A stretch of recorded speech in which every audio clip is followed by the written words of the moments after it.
So hi guys welcome my new mini blog so चलतु आज video को start करवा।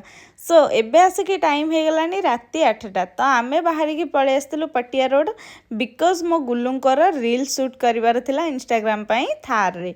तो जेहेतु थार थिले आम कहलु चल सबुठू बेस्ट वीडियो शूट हो पार पटिया रोड रे बिकज एटी बेसी गहली न थाए जोठी आम वीडियो बनाऊ मेडिकल पाखापाखि तो सेठी किछि भी गहली न थाए तो सेठिकी ही आम सब आसिक फोटो और वीडियोस बनाऊ।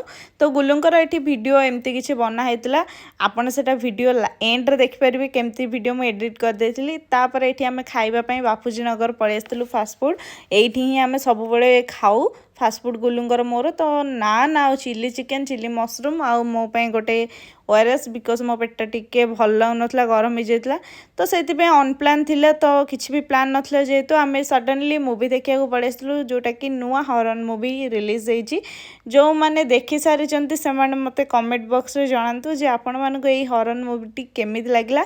डर तो बहुत ही लगे किंतु फिल्मटा बहुत ही मस्त थिला।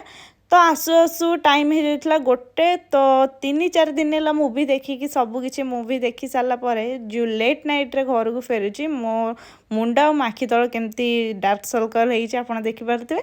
तो फाइनाली रिजल्ट गुलुंकर वीडियो किसी एमती मु शूट कर देती। तो ये वीडियो आपण मानक देखिया कहले आम दुही को इंस्टाग्राम चैनल को फॉलो करिया पड़िबो और यूट्यूब चैनल रे सब्सक्राइब करके कमेंट एंड लाइक करिया पड़िबो। तो लव यू ऑल।